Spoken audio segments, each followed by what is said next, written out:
வணக்கம் ஃப்ரெண்ட்ஸ். ப்ராவோலேருந்து நமக்கு வந்து ஒரு பிரைடர் லைன் சென்ட் பண்ணிடுறாங்க. இது வந்து ஒரு 1 இயர்க்கு ஆகுது. இப்போ தான் இதை நம்ம மாற்ற போகிறோம்.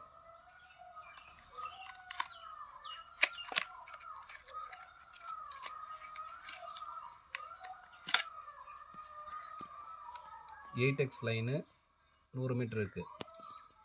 இது எப்படி இருக்குன்னு சொல்லிவிட்டு நம்ம யூஸ் பண்ணி பார்த்துட்டு அதுக்கப்புறம் ரிவ்யூ போடலாம். இப்போதைக்கு இது வந்து சின்னதாக ஒரு அன்பாக்சிங் மட்டும்தான்.